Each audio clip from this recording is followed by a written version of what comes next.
Argentina el campeonato del mundo.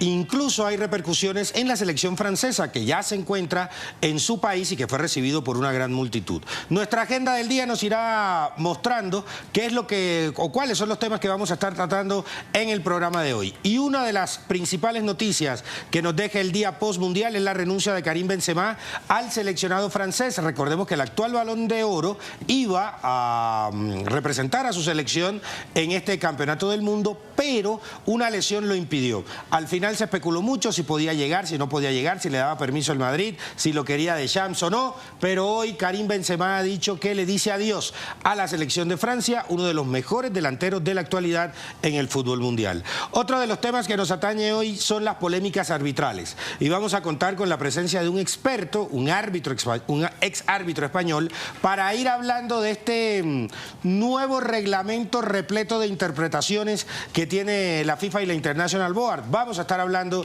de esas polémicas que nos dejó el Campeonato del Mundo y que nos dejó la final. Y continuaremos también con varios de nuestros temas que nos deja este Campeonato Mundial que se llevó a cabo en Qatar, y vamos a intentar llegar a algún consenso con los mejores jugadores, el mejor entrenador y demás, en ese juego del cual ustedes también podrán participar con nosotros. Buenas tardes, señores. Así comienza Conexión.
Bueno, ahí veíamos imágenes de lo que han sido no solamente festejos, sino festejos en Argentina y reconocimiento en Francia a la selección subcampeona. Don Carlos, ¿qué tal? Buenas tardes. Un abrazo, Campo, un abrazo también para Huguito, para Marino, para el maestro Weimar y para todos nuestros televidentes a esta hora en Conexión.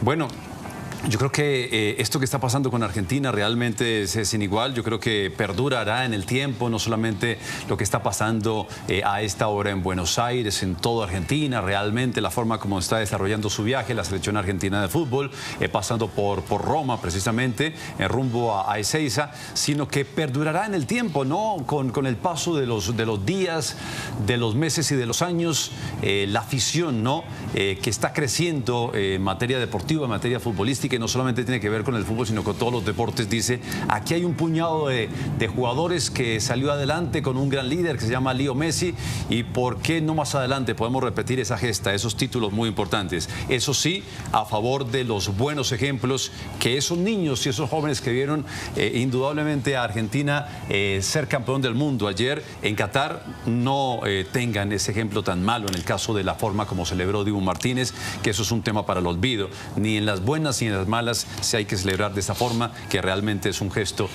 para el olvido, y esperemos que el tiempo le marque una pauta, ¿no? Para que se pueda comportar particularmente en estos momentos de júbilo y de éxtasis. Vamos a comenzar a saludar a las ciudades. En Barranquilla se encuentra el señor Hugo Higuera. Yo sé que Hugo es bastante inquieto y además le gusta estar atento a todo este tema de la televisión y de la radio internacional. Y en Argentina, Hugo, la verdad, durante todo el día de hoy, desde bien temprano, la selección tiene previsto llegar 9 de la noche horario argentino, son las 7 de la noche, o serán en ese momento las 7 de la noche horario colombiano, pero durante todo el día de hoy y desde ayer la expectativa es que aterrice el avión con los campeones del mundo. ¿Qué tal, Hugo?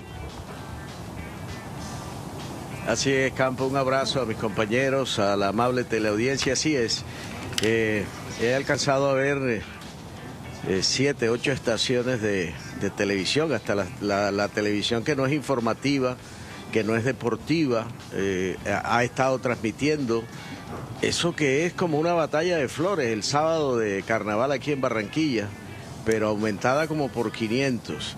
Han dicho los especialistas que hay gente desde anoche en el Obelisco entre 1,5 millones y 2 millones de personas. Es una locura.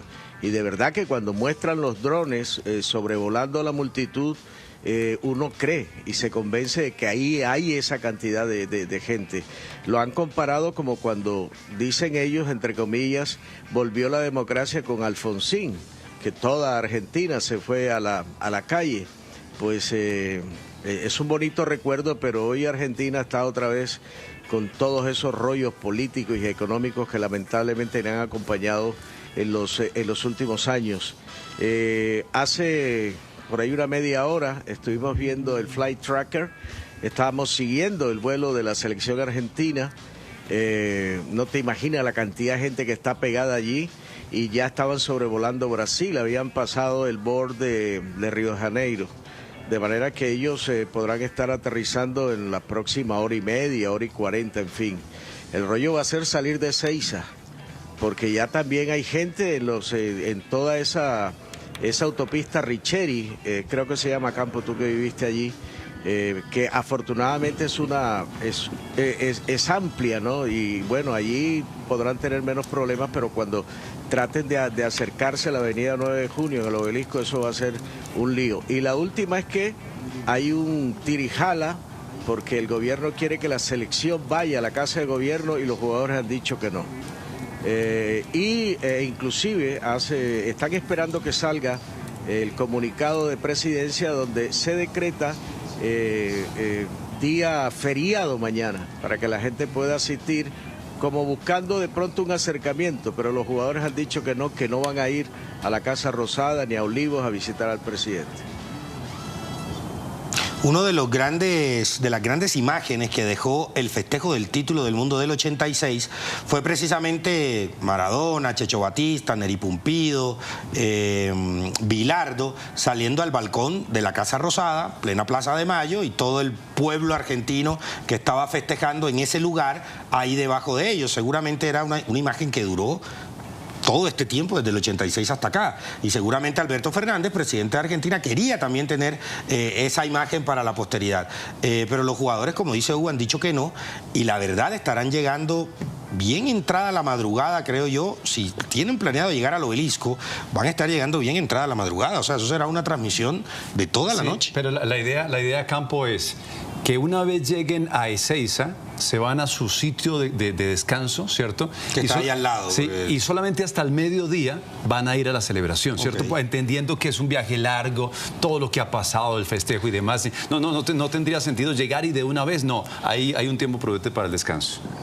Aunque hay que esperar a ver también qué deciden los jugadores cuando lleguen y dan la gente que los va a estar esperando ahí afuera del aeropuerto. Pero le puedo decir que el trámite es poder descansar una vez. Es mucho más lógico salir del aeropuerto al sitio de concentración que es ahí al lado que desplazarse hasta el centro. Eso sí está claro. ¿Sí, Hugo, decía?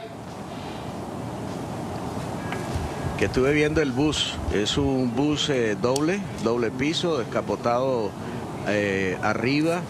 Estaban haciendo pruebas con los puentes por donde va a pasar. De todas maneras, ahí va a ir gente de pie. Hay que tener mucho cuidado. Y sí escuché eso que habían propuesto, que como la sede de AFA, la sede deportiva, está a unos 10-15 minutos ahí de Ezeiza, del aeropuerto de Ezeiza, pudieran llegar allí, descansar y mañana ir al encuentro con la gente. Pero yo no sé si se puede aplazar esta clase de festejo con gente que, mi querido Carlito, ya hace ¿cuántas horas? Más de 48 horas que están por ahí dando vuelta en la ciudad. Weimar, sin lugar a dudas, las dos principales noticias post final del Mundial de Qatar son la renuncia de Benzema hoy al seleccionado francés y esta llegada muy esperada de la selección campeona del mundo a su país. Buenas tardes, Weimar. Buenas tardes, Campo, para ti, para Carlos, Hugo, para Marino y para todos los televidentes. Si tengo oportunidad más adelante, sí quiero hacer algunas observaciones de tipo táctico de las cosas que me defraudaron de Francia y las que admiré y aplaudí de Argentina. hecho que me emocionó mucho por Messi, fundamentalmente porque yo estaba con Brasil, pero he ido a Brasil, me quedé con el deseo para que Messi, por su grandeza futbolística, obtuviera ese campeonato del mundo. Lo de Benzema, por lo que entiendo y por lo que dio a entender también el señor Didier Deschamps, el técnico, obedece en cierta forma al repudio que todavía causa en la selección este centroatacante del equipo Real Madrid, por aquello de que se unió con unos extorsionistas, en el caso de Valbuena, para que no publicaran un video porno donde él figuraba. Y si actuó mal con un compañero, pues eso se lo reflejó el resto de la nómina de la selección francesa. Era algo que se esperaba.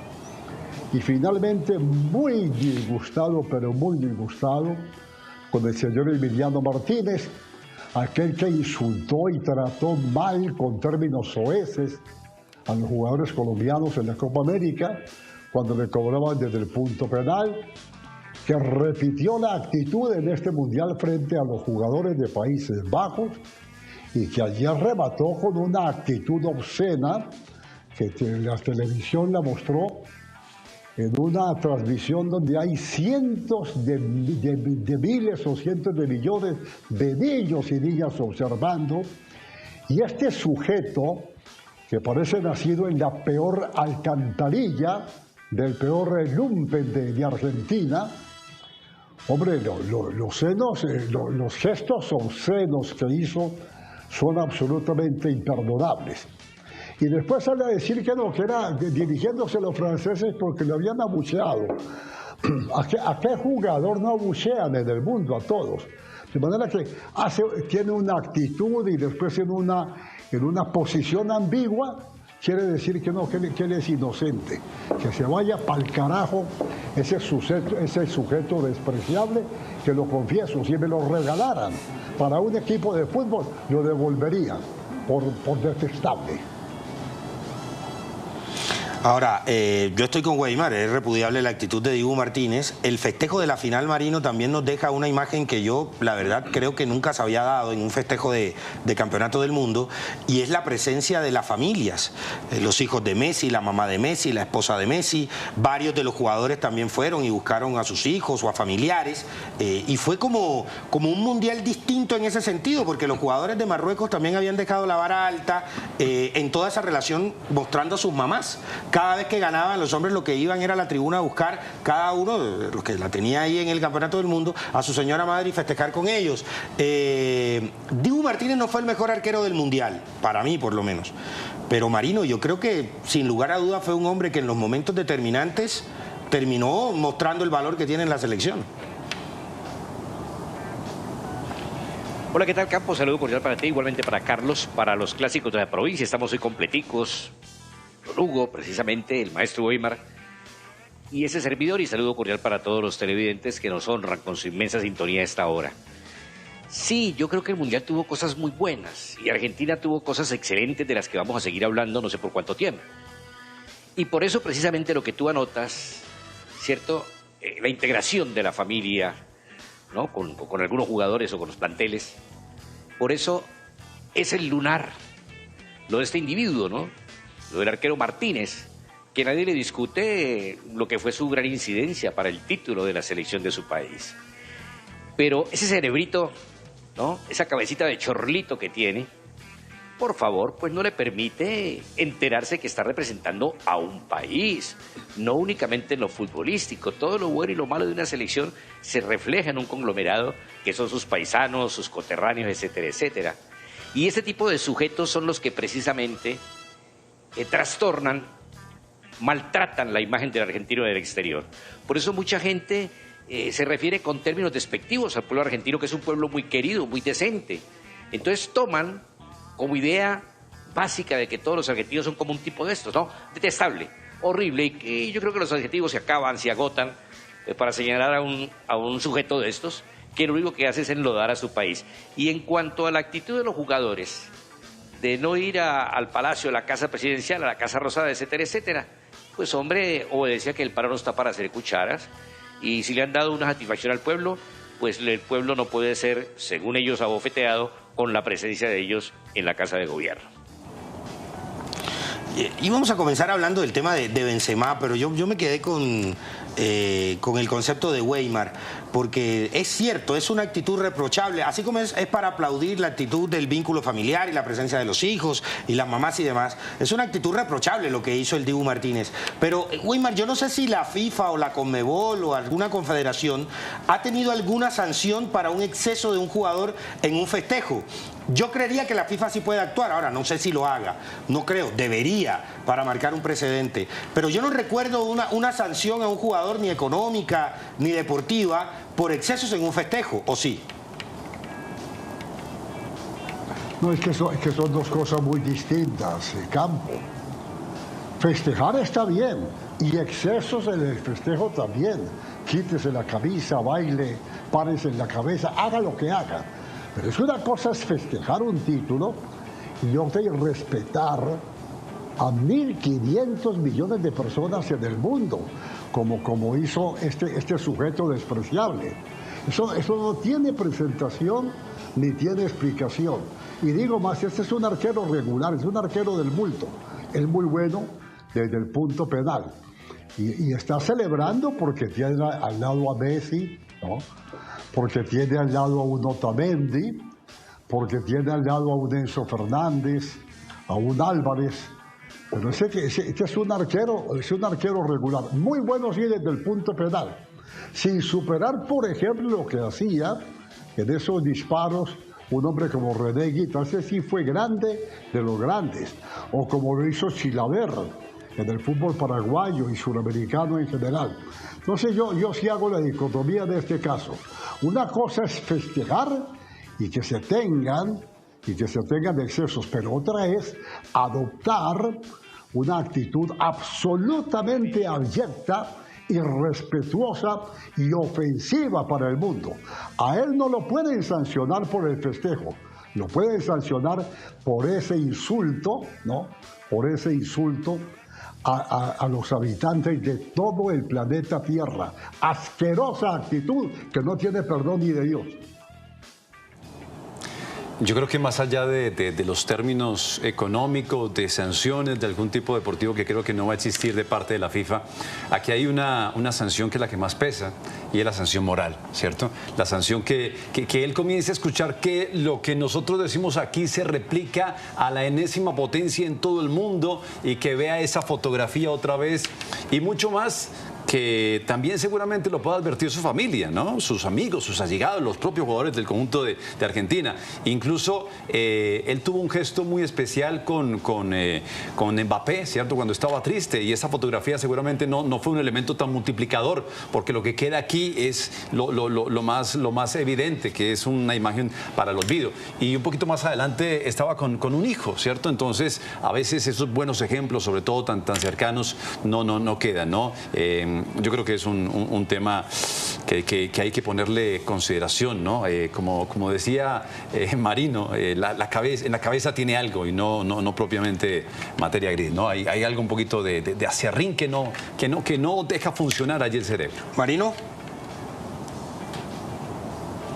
Sí, hombre, sobre la inquietud que tú planteas, Campo, si habría o no una sanción de parte de FIFA, pues hombre, parece que si en las ligas, me tomo como ejemplo la colombiana, jugadores que van a la tribuna le han sacado la lengua, ¿cierto?, al público, o han hecho algún gesto muy diferente inclusive, pues mucho más tenue, que esta vulgaridad, esta patanería de este hombre, han recibido sanciones, pues como apenas pienso yo una actitud de estas, y ya a nivel mundial, por el amor de Dios. Es que está pues en el curubito, está tocando el techo del evento más importante futbolístico. Entonces yo sí creo que debe proceder la FIFA de alguna manera, pues. Sí, ahora, recuerdan que previo al Campeonato del Mundo había toda una discusión, Hugo, por parte de la FIFA de no mostrar apoyo, temas religiosos, temas que tienen que ver con la sexualidad de las personas y demás. La lógica sería, y si son coherentes, que ante, como bien lo decía Weimar, me parece que el término correcto es una ofensa al público, en una transmisión que se está viendo en casi todo el mundo o en todo el mundo, existe una sanción. Campito, y después de jugar el partido, más importante en la historia de las finales de la Copa del Mundo. ¿Sí? Hugo. Demasiada ramplonería junta. Yo estoy de acuerdo con todos los adjetivos que han utilizado ustedes. El mundo lo estaba viendo, su familia lo estaba viendo. El avión en el que regresan los jugadores de Argentina es uno, y hay otro tan grande como ese que lleva a la familia de los jugadores, que fueron llevadas en su totalidad. Algunos llevaron papá y mamá, esposa, los hijos, en fin, y ahí estaba su hijo, y estaba su esposa, y estaba su padre. Yo recuerdo que la vez que hubo aquel gesto contra Colombia en Brasil, el padre salió a decir que él estaba supremamente apenado porque ese no fue el hijo que él crió. Pues ese señor debe estar en una clínica con oxígeno, porque lo que vio el mundo ayer, mire, yo he visto en el día posiciones de periodistas de todo el mundo, y les garantizo que lo que ha dicho Weimar ahorita es solo una cachetada de guante blanco. Le han dicho de todo, pero de todo. Eso no puede ser, de verdad. Eso es como es el sumum de todas las groserías que se pueden hacer de manera conjunta, y sobre todo en un festejo. Si ustedes ven la foto, la instantánea que la FP lanzó al mundo, detrás está el presidente Macron, detrás está el jeque, el emir, mirando lo que estaba haciendo. Pero uno pudiera decir que es lo menos. Lo más eran los niños, los ancianos, la gente en sus casas, sus mismos padres, su mismo hijo que estaba en el estadio. Ahora, Messi en eso sí fue un señor, ¿no? O sea, el festejo de Messi, creo que los mesistas festejaron con una algarabía superior a la que terminó festejando Messi. Messi, una vez terminó el partido, enseguida fue a buscar en la tribuna donde estaba su familia. Sí. Y haciéndole gestos, sobre todo a sus hijos. Él tuvo muy presente a sus hijos a lo largo de todo el campeonato del mundo, y lo importante que para él era este mundial, porque sus hijos ya a la edad que tenían lo podían disfrutar más a él verlo jugar. Campito, es que hay un detalle que lleva a un contraste total, ¿no? Mientras el Dibu Martínez hace lo que hace, lo hemos explicado y lo hemos expuesto, cuando el emir le pone allí la capa negra al rey de la Copa del Mundo, él absolutamente respetuoso, ¿cierto? Ni se inmuta, incluso tan respetuoso que la mantiene por minutos cuando se lo hubiera podido quitar con antelación para tomarse como se debía hacer la foto de la Copa del Mundo. Pero él, en medio de un respeto, ¿cierto? De entender en qué escenario estaba, seguramente, incluso para los argentinos dijeron, pero Messi, ¿por qué se deja poner ese atuendo, ¿cierto? ¿Por qué lo permite con tantos minutos? Cuando seguramente sí, por un tema de decoro, tú te lo dejas poner, ¿cierto? Y a los 30 segundos te lo quita, porque es que estás vistiendo la camiseta de Argentina, que es con la cual estás celebrando el título de la Copa del Mundo. Esta mañana, mientras hacíamos primer toque, chateaba con Marino acerca de este tema. Marino, da la impresión de que el futbolista grande, el futbolista que llega maduro a la obtención de un campeonato del mundo, y sobre todo del nivel de Messi, no es la primera vez que tiene este tipo de festejos tan mesurados, ¿no? Como más interiores que exteriores los festejos. Correcto, y mira, por ejemplo, hoy cuando platicamos sobre el tema, pues ni Pelé ni Messi en este tipo de celebraciones se agarraron a llorar. El llorón fue siempre, y tuvo la lágrima ahí siempre, el finado, ¿no? Diego Armando Maradona, como parte de, yo no sé si de su show o era su sentimiento, pero es un hombre muy frío, ¿no? Un hombre muy frío, Messi, en tal sentido, y pensando siempre en lo suyo, en la familia, inclusive cuando lo entrevista, cuando pasa por ahí delante de la prensa, que le preguntan sobre el éxito y el campeonato y el título, dice, mire, únicamente estoy pensando en llegar a Rosario, reunirme con mis hijos, con mi familia, con mis padres y tirarme al sol con mi esposa. ¿Qué diferencia tan grande? ¿Qué diferencia tan inmensa? ¿Cierto? De un hombre que pues lo ha ganado todo, pero es que la esposa del César no solo debe serlo, tiene que aparentarlo también.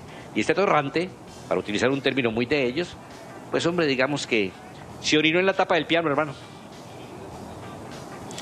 Bueno, cambiemos de tema, hablemos del tema Benzema. Ya Weimar dio su posición acerca del tema. Hugo, ¿a usted le sorprendió la decisión de Benzema o se la esperaba? Por edad, por lo que ocurrió, por el hecho de toda esta historia reciente que él ha tenido con la selección francesa y prácticamente el veto que hubo sobre Benzema durante un tiempo. Lo que pasa es que el Benzema que nosotros vemos, el futbolista, es muy diferente en sus actos a la persona común y corriente.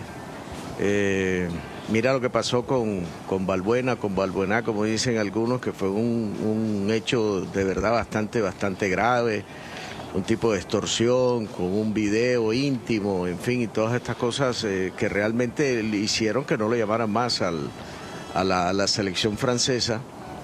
Ayer mismo, después que el técnico había dicho que le preguntaran por todos los jugadores, que no solamente por Benzema, Deschamps decía, a mí se me lesionaron 10 jugadores antes del Mundial y aquí se me han tocado 6 y ustedes siempre me preguntan es por Benzema.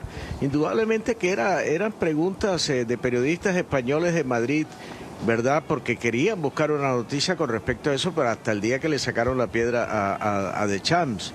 Y él sacó una foto regresando porque él se fue a ver la final. Quiero acordarme de la expresión, me importa nada, algo así. No me importa nada, algo así. De una manera totalmente despectiva, con una foto algo desaliñado, con una gorra, en fin. Él siempre fue así. Lo que pasa es que en el Real Madrid... tuvo como una lección de humildad cuando Cristiano era el papaupa del Real Madrid y él se tuvo que tragarla, y creo que en el terreno de juego ha demostrado que es indudablemente un gran jugador, pero algo le pasa en la persona, en su intimidad, en su manera de comportarse, porque hay mucha diferencia entre el jugador que acaba de ganar un Balón de Oro y la persona que actúa en las redes y muchas veces haciendo cosas que van en contra de la ley. Ahí veíamos, mientras Hugo hablaba del tema Benzema, igual veíamos el momento actual por donde va el vuelo del seleccionado argentino Roma-Buenos Aires. Ahí estamos viendo la imagen, ¿no? Está llegando a Porto Alegre, el trayecto del seleccionado argentino. Está sobre el mar. Me parece increíble todo este tema de las aplicaciones y demás para poder ver el estado de los vuelos. Y la pregunta maravilloso, que me hago, ¿cuánta gente de la que está festejando en el Obelisco, en distintos lugares de Buenos Aires y de Argentina, está también pendiente de esta aplicación? Y yo creo que ha estado todo el día pendiente, ¿no? Por dónde va transitando el vuelo, qué ruta está haciendo. Maravilloso, realmente, es parte de la tecnología. Weimar, sí, dígame.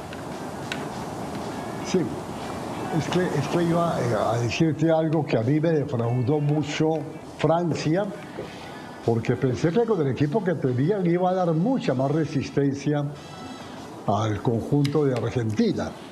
Pero también esto para resaltar que Argentina hizo mejor las cosas y que en términos generales, a excepción de los momentos de brillantez de Mbappé, Francia no tuvo ni respuestas físicas ni tampoco mentales. Y quería referir a algunos aspectos que me parece que Deschamps no tuvo en cuenta antes del partido ni comenzado tampoco. Cuando nos dicen que va a jugar Di María, pensamos todos que iba a ir por la derecha, en un 4-4-2. No, fue sobre la zona izquierda y mira que Argentina hizo cosas muy interesantes. Cuando tenía la pelota Argentina, Fernández iba por la raya, por la banda. Y cuando la tenía el equipo de Argentina, cuando la tenía Francia, perdón, De Paul iba a la banda y al interior se cambiaban las posiciones y iban Fernández. ¿Para qué? Para desconectar la posibilidad que la pelota le cayera a Rabiot, le cayera a Griezmann, le cayera a Dembélé o le cayera a Mbappé. Con 4 volantes y solo 3 que tenía el otro, hubo superioridad numérica y posicional del equipo argentino, y ganó esa zona media que nunca pelearon los franceses. Y en ese orden de ideas, ¿qué ocurrió? Quedó muy bien conectado de línea a línea el equipo de Argentina y totalmente desconectado el equipo francés. La pelota no pasaba por Theo, por Rabiot, por Griezmann, por Dembélé, por Mbappé, que al final tuvieron que ponerlo a jugar por la mitad de la cancha, por el eje central del terreno. Y estoy hablando de esto, ¿por qué? Porque no tuvo soluciones desde un comienzo el equipo de Francia, que había hecho una campaña sensacional. Argentina era un monólogo con la pelota, con el ataque y con todo. Y con cosas como esta para terminar. Este muchacho, Julián Álvarez, cuando no tenía la pelota argentina, su misión era venir a tapar a Chouameni, perdón. Entonces, fíjate, la salida militar de la cancha también se la tapaba, ni forma de que Griezmann se conectara, ni tampoco Rabiot. La forma como desarticuló ayer Argentina a Francia es una cosa maravillosa y que hay que adjudicarle a Scaloni, un hombre del que Maradona, cuando supo que lo nombraron, dijo, este no puede ir a un campeonato mundial, ir a un campeonato mundial de automovilismo. Como quien dice que Scaloni no servía para nada. Y fíjate que le tapó la boca a todo el mundo, Campo. Sí, pero yo les digo algo. En el contexto en el cual Scaloni toma el mando de la selección argentina, era lógico que tuviera detractores. Yo no estoy de acuerdo con la falta de respeto y la burla. Nunca he estado de acuerdo con eso. Para opinar sobre la posición que uno tenga de un miembro de un cuerpo técnico o de un jugador. Pero ahora, pongámoslo en el contexto de la selección Colombia. Si hubo revuelo con Néstor Lorenzo en el país, porque no tiene tanta experiencia, imagínense con un técnico que nunca ha dirigido. Viene de un cuerpo técnico donde llegó de último, el cuerpo técnico de Sampaoli, y se quedó. No tiene experiencia en clubes. Como jugador tampoco fue un dechado de virtudes, a pesar de que hizo una carrera muy interesante en Europa, pero tampoco fue uno de los jugadores fuertes de la selección argentina cuando lo convocaban. Yo recuerdo cuando Pekerman lo convocó al Campeonato del Mundo, en Argentina fue una de las convocatorias más criticadas, la de Lionel Scaloni, sobre todo por la declaración que dan del cuerpo técnico de Pekerman en ese momento, donde decían que era un hombre que le aportaba alegría al grupo. Ahora, a mí me parece, le repito, no estoy de acuerdo con la falta de respeto, pero me parecía lógico las aptitudes en contra o los conceptos en contra que había sobre Scaloni. Ahora, después Scaloni gana una Copa América, un campeonato del mundo y le tapa la boca a todos. Pero en ese momento tan especial, que un técnico de Argentina no tuviera experiencia a nivel de entrenador, sí era algo llamativo. Sin duda. Era analista arbitral, ¿no? En la Copa, analista de video en la Copa del Mundo de Rusia 2018. Lo que pasa es que a la par con esa referencia que hace Campo de que no era tan brillante futbolísticamente, incluso estuvo precisamente, fue uno de los hijos de Pekerman, ¿no? Le aprendió a todos, progresivamente con el paso de los años le fue aprendiendo a todos, ¿cierto? No tenía seguramente el rótulo, la hoja de vida para hacerlo, y cualquiera podría decir, ¿no? Estaba claro, ¿no? Había que criticar ese momento, pero después la vida le dio la oportunidad de hacer grupo, ¿cierto? De tomar decisiones, por ejemplo, una decisión que no tomaron otros y que seguramente fue sana para la selección argentina, y es que una vez pierde el primer partido frente a Arabia, le permitió a los jugadores estar con la familia mucho más tiempo del que habitualmente una selección y un jugador está en un campeonato del mundo, y eso realmente arropó a cada jugador que le permitió asumir esas críticas y demás, y no solamente eso, que tiene que ver con una decisión de, bueno, es que la familia hacia adentro y listo, aquí yo salvo el barco. No, toma decisiones realmente importantes, como la de Di María y la puesta en escena que tuvo Argentina en la final del Mundial frente a Francia, ¿no? Sí, y yo creo que le ayuda mucho también el hecho del cuerpo técnico que tiene con tantos jugadores de experiencia de selección. Aymar, Samuel, Ayala y todos los jugadores que se fueron vinculando, y que tiene un gran manejo de grupo. El detalle que tuvo el cuerpo técnico de la selección, encabezado por este señor que estamos viendo en pantalla, con el Kun Agüero, de permitirle que él hiciera parte de la concentración ya al final del Campeonato del Mundo. Un hombre que hoy en día es un exfutbolista. Por más que haya participado desde toda esta generación, es un exfutbolista. No no estaba o no tenía por qué estar en esa concentración, pero el manejo de grupo, el permitirle estar, el permitirle compartir habitación con su compañero de toda la vida en la selección como él es Lionel Messi, el hecho de permitirle entrar al vestuario a los festejos, también habla del manejo de grupo que este señor fue formando, Marino. Completamente de acuerdo, pero permíteme, Campito, porque Weimar se metió de refilón en la parte táctica y yo tengo una inquietud con Argentina después de ponderar todo lo que hizo, porque indudablemente por algo llega a ser campeón del mundo. Pero me llamó la atención Weimar y compañeros que en 2 partidos, ganando 2-0, primero contra Países Bajos y en la final contra el equipo de Francia, le igualaran la pizarra. No sostuviera el resultado, tuviera que ir después a extratiempo y finalizar con el remate del punto penalti. Felizmente para ellos salieron avantes, pero me llamó la atención que en 2 juegos Argentina, estando por encima 2-0 y pensando uno que estaría aumentando el placar, terminó pues en esas circunstancias. Ahora, siempre tuvo el carácter para reponerse, ¿no? Sí. La selección siempre tuvo el carácter para reponerse, incluso ante un fuerte golpe como fue el de Holanda, Hugo, porque Holanda le dio un fuerte golpe a Argentina, igual se terminaron reponiendo. Sí, totalmente. Ellos tuvieron rebeldía, ¿no? Para utilizar un término que usa mucho el Papa, que es argentino y que también se les ha pegado a ellos, la rebeldía. Alguna vez vi una locución del Papa con jóvenes argentinos y decía, hay que armar líos. Lo que pasa es que malinterpretan y entonces se van a los extremos. Mire, a mí cada vez que vienen estos temas me gusta poner en contexto, me gusta volver al tiempo aquel. Recuerdo que el Chiqui Tapias, que en ese momento se volvió el mandamás de la selección argentina, impulsado por su suegro, por Hugo Moyano, que es el presidente de los sindicatos de camioneros en Argentina, y son los que se metieron a Independiente, ahora los echaron porque se perdió de todo allí, hasta el decoro se había perdido en Independiente, lo impuso en aquella pelea que tenía con Marcelo Tinelli, un presentador de televisión, y comenzaron a buscar, después de los de San Paolo, y comenzaron a buscar técnicos. Hablaron con Simeone, hablaron con Pochettino, hablaron con Bielsa, hablaron con todos los que están en Europa y que son buenos entrenadores y han sido entrenadores triunfadores. Y ninguno quiso aceptarlo. Y en últimas el Chiqui Tapia dice, bueno, entonces pongamos a Scaloni. Y Scaloni se quedó finalmente. Yo creo que ese también es una victoria de él.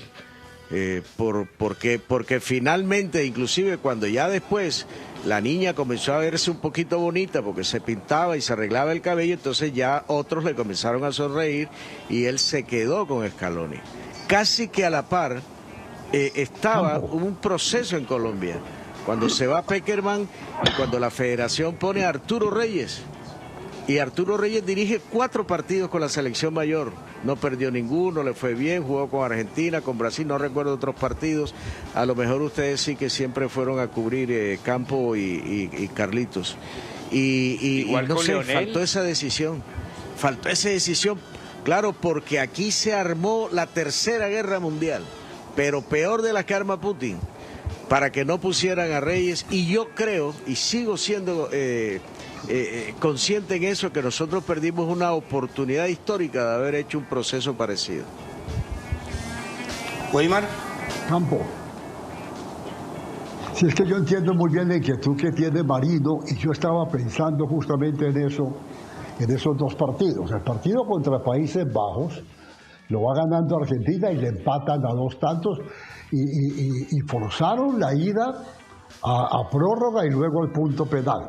Y pasó lo mismo en la final. Fíjate, ganan 2-0, tienen una gran superioridad en la cancha y a partir del minuto 80 viene la reacción de Francia, 2-2.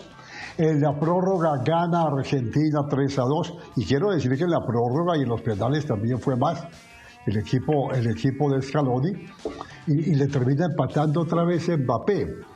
Y entonces ahí es donde se va a ese sitio fatídico de los 11 metros. Y yo no entendí bien, y quizá ustedes tienen alguna explicación. ¿Qué le pasó a Scaloni? Cuando Scaloni frente a Países Bajos comenzó a sacar gente importante y a darle oportunidad a muchachos que no jugaron, fue cuando le empataron y le complicaron la cosa. Ayer casualmente saca al jugador Di María para poner a Acuña y ahí le empezaron las cosas mal. Ahí fue donde comenzó a reaccionar el otro equipo. Entonces, ¿por qué lo haría? ¿Por inexperiencia en un campeonato mundial? ¿Lo haría por relaciones públicas con la gente que no había jugado? Porque la verdad es que el equipo se le descuadernó en un partido y en otro. Menos mal que tuvo esa valentía, esa reacción final donde le quitó la pelota y el entusiasmo a Francia y terminó ganando y celebrando. Pero es muy coincidencial, ¿no?, que cuando Scaloni hizo los cambios, el equipo se le vino abajo en las dos ocasiones, Campo. Sí, habría que ver también esos jugadores que entraron, en qué nivel entraron, ¿no? Sí. Y cuál fue la propuesta del rival, porque hay que reconocerle. Lo que pasa es que a veces al que pierde poco se le reconoce, pero hay que reconocer que cuando Deschamps tocó a Francia, el equipo terminó mejorando en el segundo tiempo. Hay que tener esa consideración. Dybala no traía la competitividad, el ritmo de jugar más de 80 minutos, más de 70 minutos, ¿cierto? Y María había estado lesionado las últimas dos semanas y lo fueron llevando ahí entre algodones. No estaba a la par, ¿cierto? Y los cambios, los últimos cambios obedecen a que Dybala, que no había jugado, era un especialista en lanzamientos desde el punto penal, ¿cierto? Y Montiel, que es el gran experto, tenía que ingresar necesariamente, ¿no? Pero a veces te tocan el equipo y quienes se quedan en la cancha tienen que reaccionar. Y no lo hicieron, ¿no? ¿Cierto? Sí, señores. Vamos a una pausa y ya venimos con más desarrollo de lo que fue este Campeonato del Mundo aquí en Conexión. Ya dentro de poco vamos a tener a un analista arbitral, Pavel Fernández, analista arbitral español, para ir hablando de jugadas que fueron polémicas en el Campeonato del Mundo, que yo igual creo que todo este tema de la calidad de las transmisiones, del existir más cámaras y demás, terminan jugando en contra del árbitro. E incluso con la ayuda del VAR, ahora terminan jugando en contra del árbitro y del VAR. Pero inevitablemente la presencia del VAR no ha eximido de todo este tema de no estar de acuerdo con la decisión final del árbitro. Sí, lo que pasa es que mientras exista ese amplio margen de precisamente las interpretaciones, sí, claro, va a ser muy, muy complicado, ¿no?, determinar. El VAR tendría que ser una ayuda, y ha sido una ayuda incluso para árbitros que se han equivocado puntualmente en situaciones específicas que cambian el ritmo de un partido, que le dan un gol a un equipo cuando no debió ser y demás. Tendría que hacer eso, ¿no?, una ayuda y sacar de apuros al árbitro central y también a sus asistentes. Y hay que tener mucho cuidado, Hugo, con el ángulo de la cámara en el cual se revisan las acciones. Incluso es hasta una enseñanza para quien esté comentando el partido, porque a veces determinado ángulo te marca una visión de la jugada que no es la real. Hoy, por ejemplo, nuestro compañero Jorge Barraza colocó un tuit con una jugada en un ángulo donde parecía una mano de Upamecano en la acción que termina con penal por mano en contra de Argentina. Sí. Y después a ese mismo tuit le enviaron como 6 tuits donde había otra posición de la cámara donde se notaba que la pelota no pegaba en la mano, sino que pegaba en la cabeza de Upamecano, y que el movimiento de la mano en el primer ángulo distraía, y que el árbitro, Hugo, era el que tenía la mejor visión. Así que estuvo acertado. Totalmente cierto, Campo. Y este es un tema que ya debiéramos tomarlo como es. Si ustedes se ponen a ver estos programas científicos que hay en la televisión internacional, en la que están hablando, por ejemplo, de un ovni, y si es o no es, entonces llevan esas imágenes donde un experto, y el experto tiene que recurrir a cosas como la sombra, la posición del sol, si hay un árbol cerca, etcétera, para poder determinar qué es realmente lo que se está viendo. Pero eso es manipulable. Por eso tienen que ir donde un experto privado muchas veces para poder conseguir qué es lo que se está viendo en esa investigación.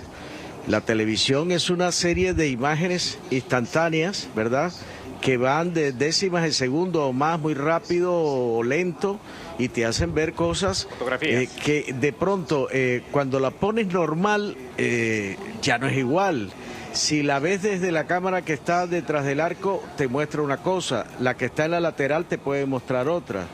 Y al momento en que tú vas parando la imagen, ¿verdad? No es que se altere, pero no es la posición del ojo que todos estuvimos viendo en ese momento. Y entonces puedes ver una cosa o puedes ver otra. Y en la fotografía más, es igual, pero entonces tú directamente sí puedes manipularla. La vas parando y vas tomando la foto, vuelve y la paras y la vas tomando a tu acomodo. Porque desafortunadamente cuando se hace eso es por el acomodo de cada persona. Es manipulable eso, Campo, indudablemente. Sí, lo que pasa es que el ojo humano no tiene repetición.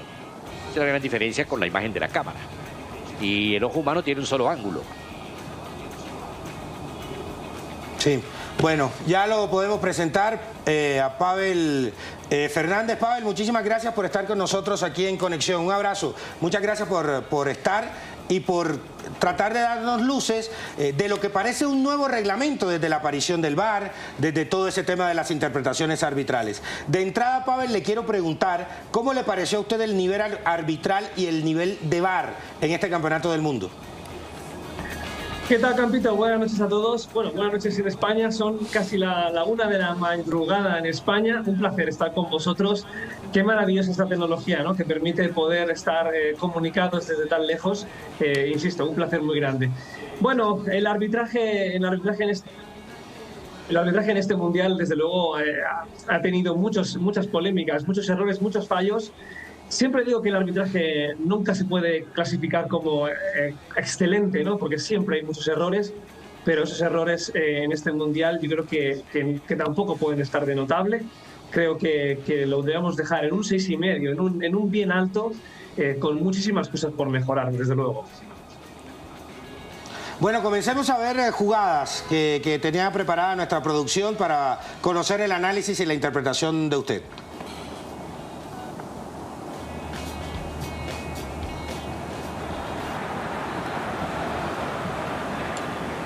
Aquí estamos viendo de una acción que se dio en el partido entre Portugal y la selección de Ghana y un gol que le fue anulado a Cristiano Ronaldo, Pavel.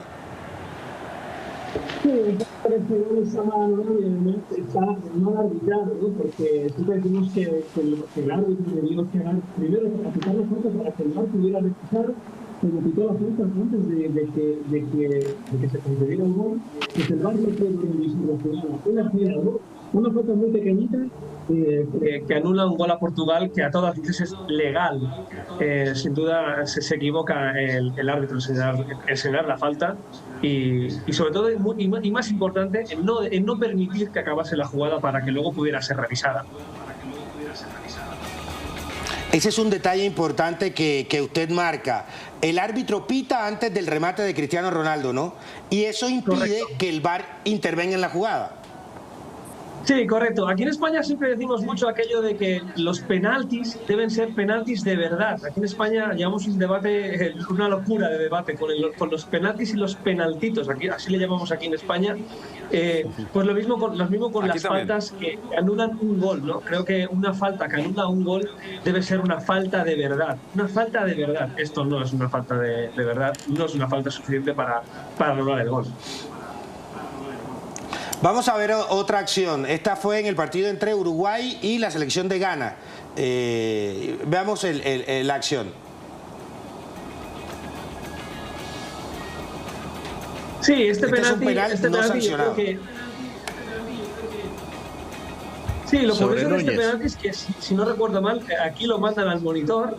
Si no recuerdo mal, mandan al árbitro al monitor, si no me equivoco, compañeros, y luego en el segundo penalti que hay en el mismo partido con una falta por detrás a Cavani, no lo mandan. Es una cosa muy rara, ¿no? Que en esta jugada manden al árbitro al monitor y en el otro penalti, que es mucho más claro, esa patada por detrás a Edison Cavani, no lo manden al monitor. Yo, para mí, aquí no hay penalti. Creo que no es suficiente para pitar penalti. El derribo es muy leve y el jugador de Uruguay se va al suelo muy rápido en cuanto nota el contacto. No sé, Hugo, Marino y Weimar o Carlos, si tienen alguna pregunta sobre esta acción. Sí. No, es que me llama la atención. Sí, a ver, es Hugo. curioso, ¿no? Porque ¿cómo no se va a considerar infracción, no, un antebrazo sobre la espalda de un jugador y cruzado abajo con el pie. Me llama la atención que no se considere falta. Entonces, ¿qué es falta? ¿Qué se tiene en cuenta ahí, Pavel? ¿La intensidad o qué? Bueno, aquí se tiene que tener en cuenta si ese braceo, si ese golpe es suficiente para derribar a un jugador que mide 1,90 m y que pesa 90 kilos. Yo creo que el contacto es muy leve. Sí que es verdad que este contacto a lo mejor en medio campo podríamos pitar penalti, pero al menos las directrices que estamos recibiendo en España desde el Comité Técnico de Árbitros de la Federación Española de Fútbol, que además son directrices que vienen por la UEFA, no se están pitando penalti por estos contactos. Fíjense, ¿no? El brazo está en la espalda del jugador, pero no le está dando una presión, no le está empujando, no le está haciendo fuerza, no está imprimiendo fuerza al jugador uruguayo. Yo creo que no es suficiente para pitar penalti. Creo que los penaltis deben ser más caros, no tan baratos para ser señalados. Sí, voy con Hugo y después con Weimar, que me pidieron la palabra, y después vamos a otras jugadas. Hugo, y luego voy con Weimar. Sí, Pavel, antes se pitaban al ojo, los penales al ojo. Una expulsión, un codazo, un pisotón, al ojo, todo al ojo. Uno supone, ¿verdad?, que teniendo la ayuda del VAR, todo pudiera ser más claro. Aquí en Colombia, un árbitro me dijo una noche, me dijo, el VAR habla mucho, estamos con un problema terrible, porque el VAR casi que nos quiere dar la instrucción de cómo ir dirigiendo en el juego, y se ha convertido en un programa deportivo lo que está en el VAR con respecto al árbitro. ¿Cómo es eso en España? ¿Cómo crees tú que debe ser eso? Y si hay realmente una influencia muy positiva o negativa con respecto a todos los que hablan en el VAR y al pobre árbitro que está solo en la cancha. Bueno, primero decirte que con el VAR no se busca rearbitrar, con el VAR se busca corregir un error. Claro, en este penalti que estamos revisando ahora de Uruguay, sería un error por parte del VAR entrar, porque el VAR no quiere rearbitrar. Aquí no hay un error flagrante por parte del árbitro. No es una locura no pitar penalti, como tampoco es una locura pitarlo.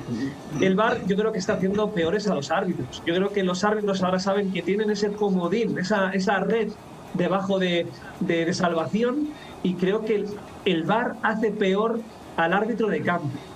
Sin ninguna duda. En eso yo creo que el VAR está recién llegado, ¿no?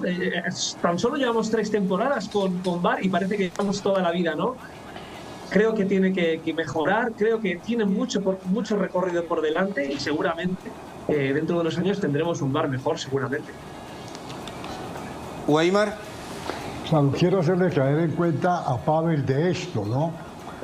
El día de ese partido de Ghana jugó mejor Ghana que Uruguay, pero hubo circunstancias del partido que por la injusticia van a terminar mal. Y me explico. Si pitan ese penal de Núñez, que fue penal claro para todo el mundo, quedaba con posibilidad de seguir con vida a Uruguay. Pero al negarle el penal, se fue porque fue el tercer partido de la ronda eliminatoria, y Uruguay salió del campeonato mundial, que no lo jugó bien, entre otras cosas. Cuando termina el partido, los muchachos se van, los del banco y algunos titulares, a discutir con el árbitro, y hubo empujones, y hubo inclusive una agresión física que con toda seguridad la FIFA va a terminar sancionando a los involucrados en ese momento agresivo. Y todo se origina por una injusticia del árbitro, y una injusticia conlleva otra, una eliminación, y esa eliminación a una agresión, y la agresión a una sanción. A veces los árbitros se alcanzan a dimensionar todo lo que perjudican a un equipo con una decisión errática. Pavel. Sí, sin ninguna duda. Además, es que Uruguay ha sido la selección con diferencia más perjudicada por los árbitros. Me duele muchísimo decir esto porque quiero con locura a todos los árbitros. Soy árbitro hace 22 temporadas 22 años como árbitro y soy árbitro, me siento árbitro y amo el arbitraje, pero sí que es cierto que es una realidad que Uruguay ha sido la selección más perjudicada claramente de todas las participantes en este Mundial. No coincido con la mesa en este penalti que estamos viendo sobre Núñez. Para mí no es suficiente para pitar penalti, pero insisto, se va al limbo aquel penalti que no pitan a Cavani por un derribo claro por detrás. Se va el penalti que le pitan a Jiménez por unas manos cuando la mano va al apoyo. Esa mano no debió castigarse. Recuerdo además que ese penalti que se pita por el árbitro iraní Fagani, la FIFA unos días después confirma que ese penalti no debió ser pitado. O sea, la FIFA confirmó que el árbitro se había equivocado en pitar ese penalti. ¿Cómo es posible que un árbitro profesional pite ese penalti cuando tenemos la directriz clara de que una mano apoyada o de camino al apoyo no es penalti? No es punible. Insisto, Uruguay muy perjudicada sin duda en este Mundial por los árbitros, desgraciadamente. Es que miren antes de ir con Marino, y creo que Carlos también quiere opinar antes de seguir analizando, es que para mí aquí es donde está el tema del reglamento. Pavel tiene 22 años de ser árbitro, es analista arbitral, y él da un argumento sobre la jugada. Sí. El argumento que da Pavel es que Núñez tiene un peso y un físico que no van acorde a caer con el pequeño toque que hace el jugador de Ghana. Ese es su argumento. Que se deja caer. Bueno, somos 1, 2, 3, 4, somos 5. 3 no le creyeron. O sea, 3 no están de acuerdo con el hombre que tiene 22 años de experiencia y no, eso era penal. Y yo creo que lo mismo se traslada al terreno de juego. Yo creo que lo mismo se traslada al terreno de juego. O sea, el jugador, yo creo que hay, no sé si hacen el mismo análisis en España. Que tienen su propia claro, argumentación. tienen también su argumento que es válido. Pero yo no sé si tanta recomendación, si buscarle tanto detalle en las recomendaciones a la interpretación del árbitro ha terminado jugando más en contra del árbitro y sus decisiones. Marino. Para escuchar a Pavel también y su concepto. Sí, pero mira, era la inquietud que teníamos nosotros previo al Mundial. Es decir, la diferencia que hay en la aplicación del VAR tanto en América como en Europa. Por ejemplo, yo hoy ya quedo con algo en la mente, ¿no? Yo para decir penal tengo que ver sangre o que me presente una escarografía.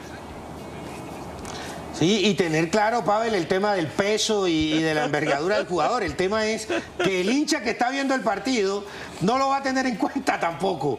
Pavel. Es tan difícil ser árbitro, es que no es pitar 4 faltas en medio de un campo. Hay que ser gestión de emoción, hay que gestionar las emociones de los jugadores, hay que resolver conflictos cuando los hay que interactuar con los árbitros, con los jugadores, quererlos un poquito, amarlos un poquito cuando hace falta, castigarles cuando se portan mal.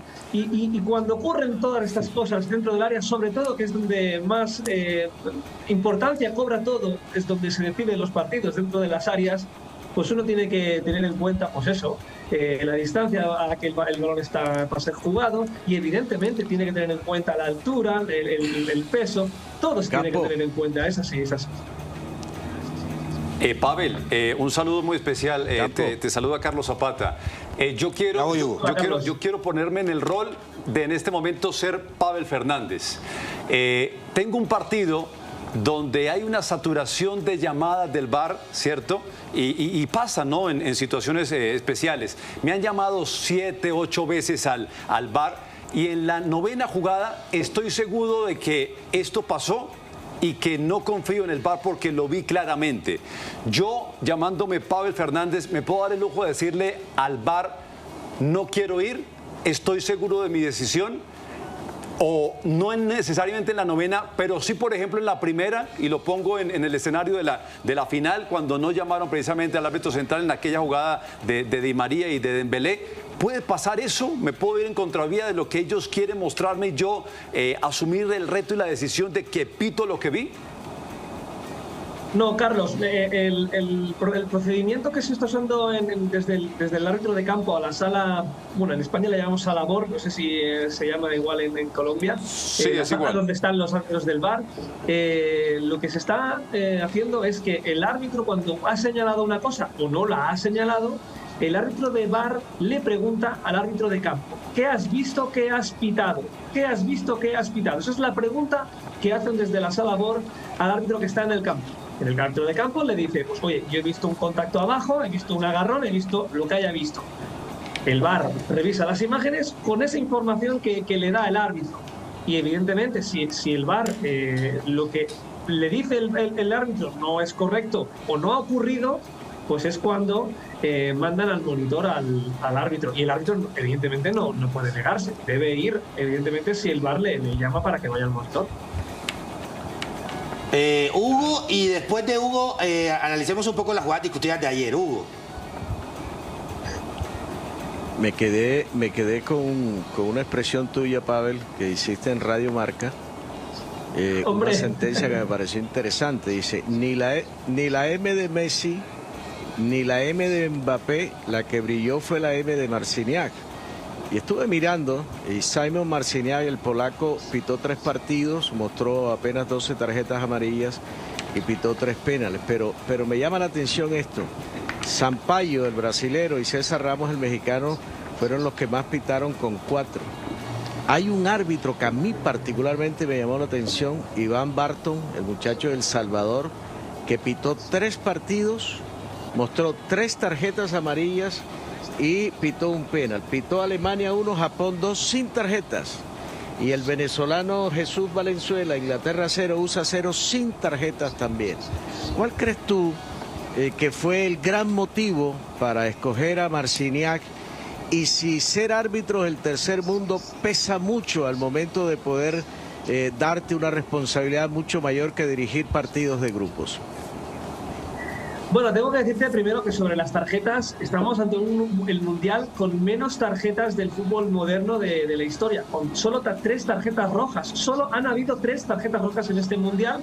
Y estaba mirando esta información porque estaba escribiendo un artículo para mañana, para un medio que trabajo, para el que escribo. En el Mundial de Alemania, por ejemplo, se vieron 28 tarjetas rojas. 17 en Corea, 17 en Sudáfrica. O sea, tarjetas rojas hablo, ¿eh? Solo en Rusia 3.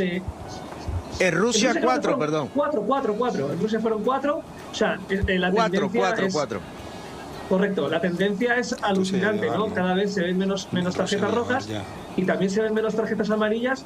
¿Por qué? Porque el ciclo que deben cumplir los jugadores con las tarjetas amarillas tan solo es de 2 tarjetas. Es decir, un jugador cuando ve 2 tarjetas amarillas se pierde un partido.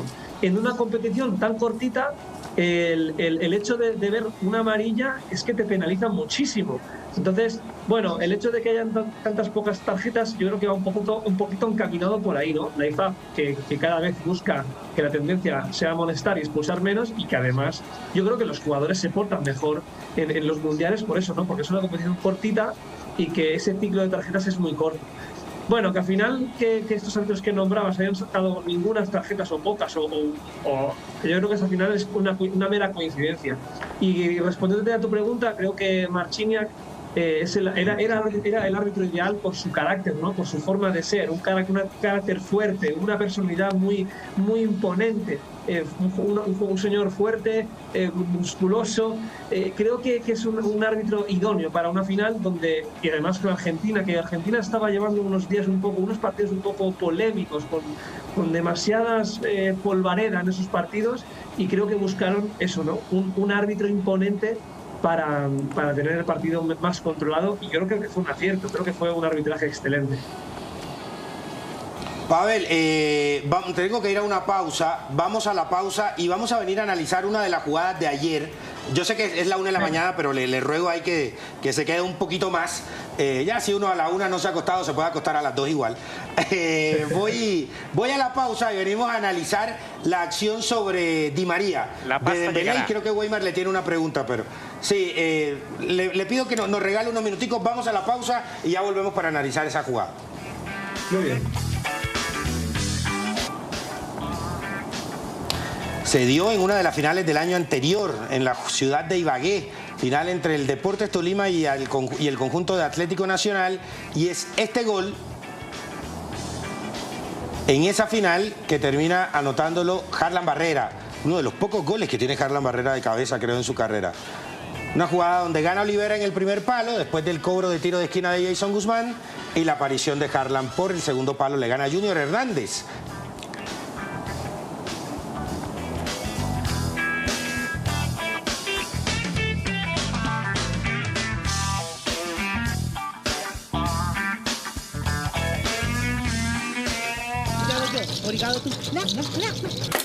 ¡Ey, loco! ¿Qué pasa? No te enredes. Vive el Mundial apostando en Codere. Autoriza con juego. Jason Guzmán, que podría ser el nuevo jugador del Conjunto Deportes Tolima. Sí, del Deportes Tolima. Pavel, vamos a analizar una acción de las que se sancionaron ayer como penales. Fue la falta de Dembélé sobre Di María en el área. Veamos la imagen y nos gustaría escuchar su explicación desde el punto de vista arbitral de qué fue lo que ocurrió en esa acción, porque para muchos no fue penal. A ver, veamos la acción.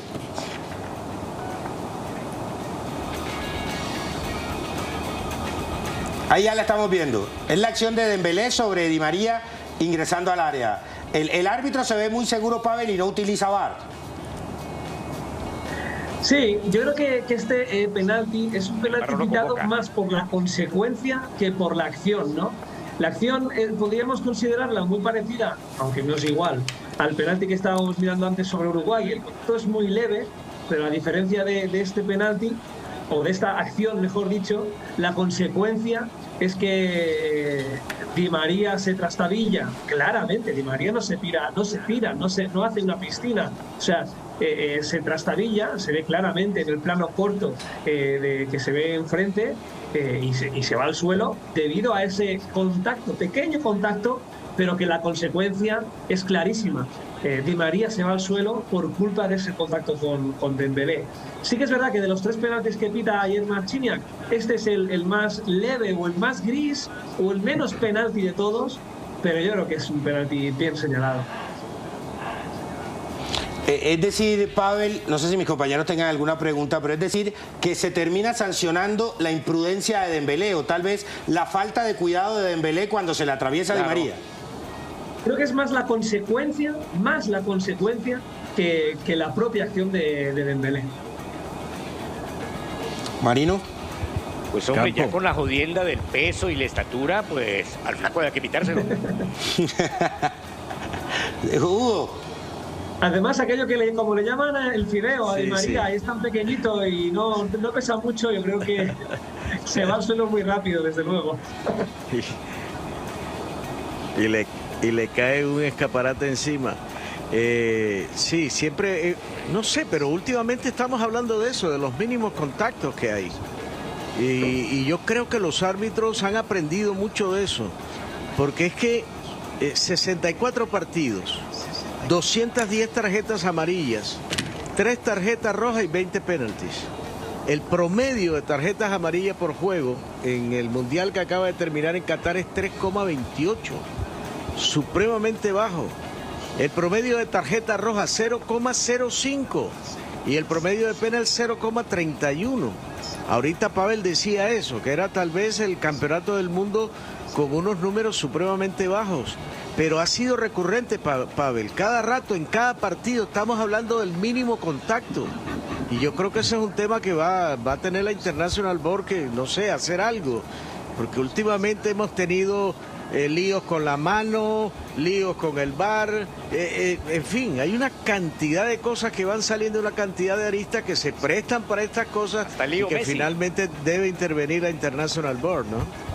Hemos tenido suerte que en este Mundial no han habido muchos penaltis por manos, no han habido demasiadas polémicas. Las manos que han habido han sido bastante claras. Insisto, no quiero ser pesado con esto. En España, la directriz, al menos que nos da el Comité Técnico de Árbitros, que reúne a los periodistas, nos dicen que no quieren penaltitos, que el penalti debe ser de verdad, que el contacto debe ser obvio, manifiesto y claro, y que no quieren penaltis por derribos pequeñitos. Este penalti de Di María está muy al límite, yo creo, pero si analizamos bien la jugada, yo creo que el buen árbitro tiene que abrir el campo, abrir su visión y ver qué ocurre, cómo ocurre y de qué modo, ¿no?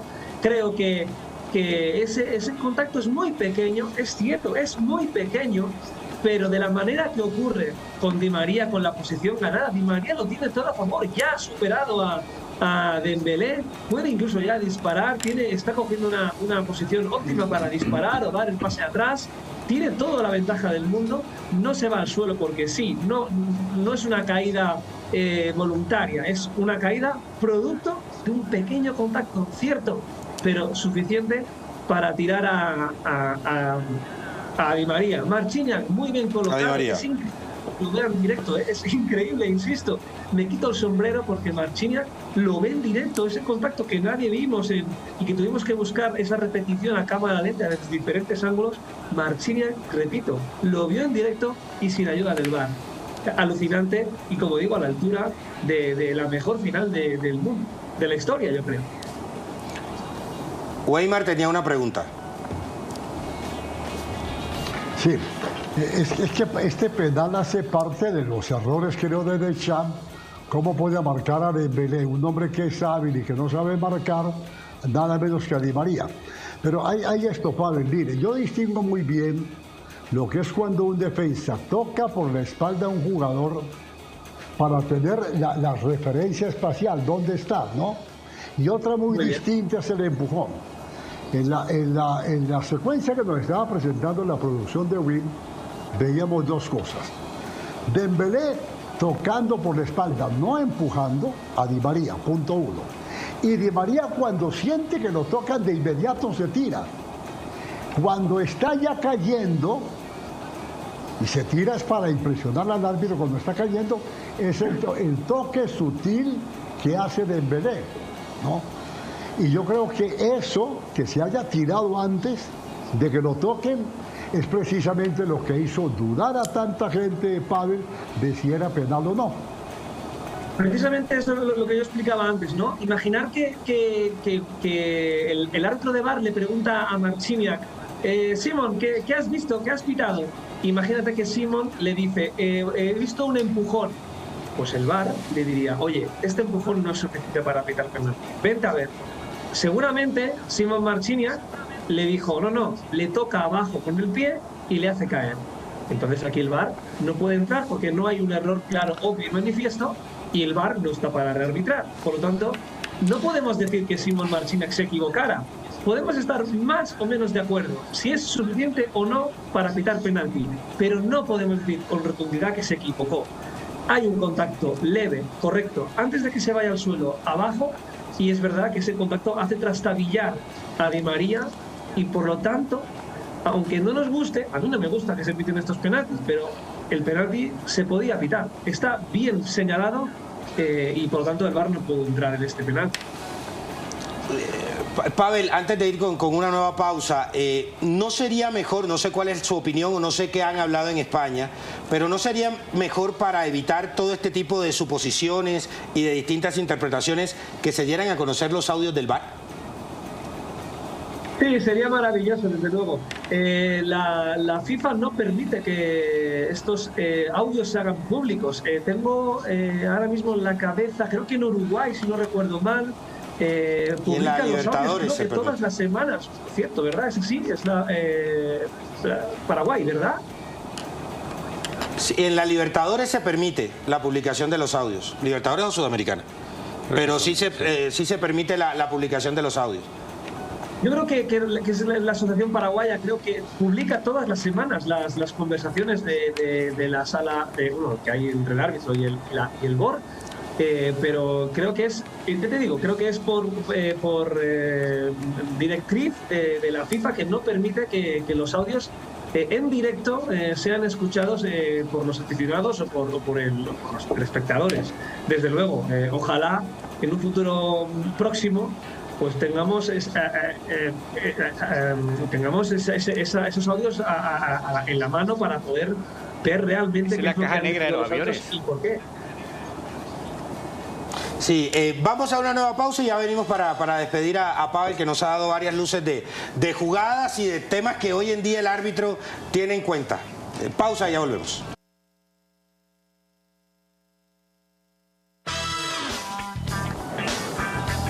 Volvemos a Conexión. Pavel Fernández, que además es uno de los analistas arbitrales de diarios importantes en España. Pavel, hubo una acción que creo que quedará para la polémica y muy recordada después de este Campeonato del Mundo. Se dio en el partido entre Japón y España y es si la pelota sale o no. Vamos a ver la acción y nos gustaría saber su análisis y qué también dijeron en España acerca de esta acción. Allá la estamos viendo.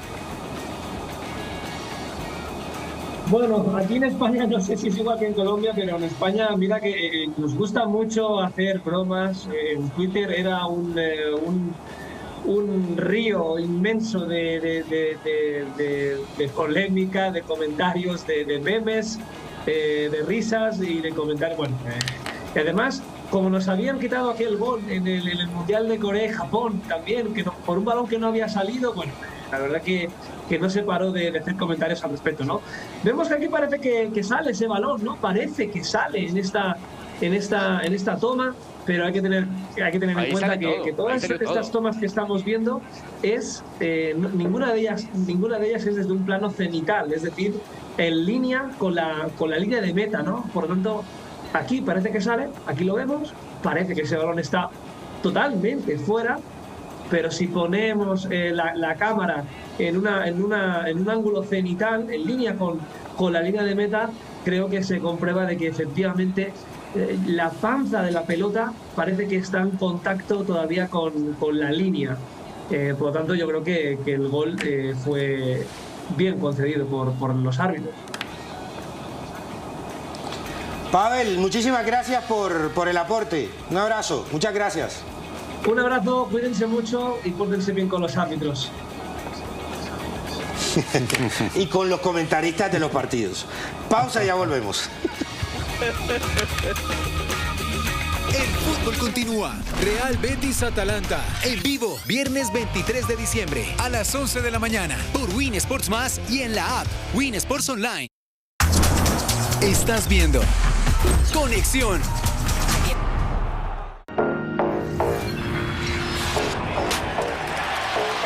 El deporte de nuestro país continúa llenándonos de emociones. En estas fiestas el Caribe palpita con las emociones de la pelota caliente. Vuelve la Liga Profesional de Béisbol. Con la participación de los grandes peloteros, Gio Urshela, Harold Ramírez, Jordan Díaz, Juan Zavala. Liga Profesional de Béisbol, a partir del 20 de diciembre. Por Win Sports, el hogar del deporte colombiano. No dejes que tu pasión se quede desierta. Apuéstale a los mejores partidos del evento más importante del fútbol mundial en BetPlay. BetPlay, apuéstale a tu pasión. Autoriza Coljuegos. Ellas nos hicieron saltar de alegría y llenaron de orgullo a todo un país. Especiales Win Sports, Selección Colombia Femenina de Voleibol 2022. Sábado 24 de diciembre a las 6 de la tarde por Win Sports y en la app Win Sports Online. A continuación, el show de la liga. Estás viendo Conexión.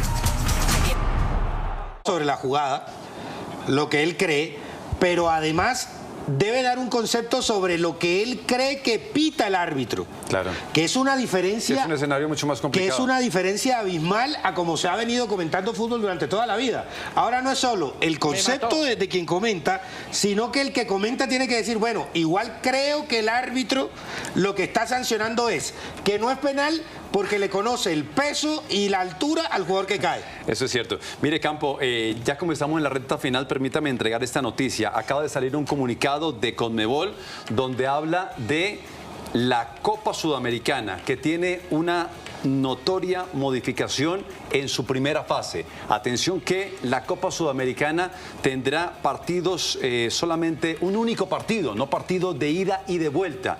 Esto dice la Conmebol para mejorar las condiciones del torneo. Y quienes tengan la posibilidad en Copa Libertadores de terminar en la tercera casilla, van a acceder un poco más adelante a esa Copa Sudamericana, un poquito como lo que se hace, ¿no? Con Champions y con Europa League, ¿no? ¿Aclara cómo se determina la localidad? No, eso es que apenas estoy leyendo el comunicado porque está bastante extenso, pero lo acabo de leer. Porque si es por ranking, van a definir, se va a jugar siempre en Argentina y en Brasil. Seguramente no, pero esta es la noticia, ¿no? Partido único en primera fase de Copa Sudamericana. Sí, si es por ranking, siempre se va a jugar. Si alcanzo a leerlo antes de que termine el programa, les cuento. Aquí nuestro productor dice, no, debe ser por ranking. No sé si es por ranking, pero si es por ranking, siempre van a tener la ventaja Argentina y Brasil. Entonces, denle la Copa de una vez a un argentino y a un brasileño. Lo cierto es que si ingresan equipos de la Copa Libertadores, va a tener en los playoffs y la fase de grupos un poco más de competitividad. Ahora, ¿sí creen ustedes que beneficia el tema del espectáculo el hecho de que eliminan aquella vieja premisa de visitante me defiendo y de local salgo a atacar con un solo partido? Marino, creo que eso es lo que buscan, la verdad. Con un solo partido. Solamente en primera fase, ¿no? Vamos a ver, pero yo quiero referirme, si me lo permites, inicialmente a lo de Pavel Esteban. Sí, el tema todavía con la vaina ahora, porque, mira, del peso y la estatura. Me hizo recordar cuando recién implementaron lo del VAR, que fui a un curso acá. ¿Me entiendes? Y estaban mostrándole fuera del lugar, las rayas y todo esto, y la jugada ahí, le digo, y en esta acción, ¿cómo se determina el fuera del lugar? Y me dice el monitor, me dice, ahí hay que mirar el punto de fuga. ¡Ah! Me mató. Weimar, creo que usted tampoco quedó como muy convencido, ¿no?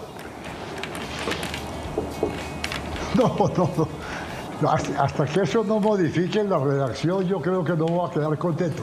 Mira un detalle ahora que estabas hablando de con un solo partido, si los equipos se encierran y contraatacan. Hasta el viernes pasado, antes de jugarse el partido del tercer lugar y la final, de los 62 partidos jugados, solo en 23 ganaron los equipos que fueron atacados. El resto de partidos, más de 40 los ganaron los equipos que esperaron y contraatacaron. ¿Hugo? Sí, eso inclusive alcanzamos a tocarlo hace poco acá. Lo que tiene jodido el reglamento del fútbol son las famosas interpretaciones, Campito. Tal cual. O sea, árbitros robustos y jugadores menuditos. No, es que mire, en la interpretación, el árbitro interpreta, el VAR interpreta, el comentarista interpreta y el hincha interpreta. Seguro. ¿Quién se va a poner de acuerdo? Este programa llegó a ustedes y fue presentado por Codere.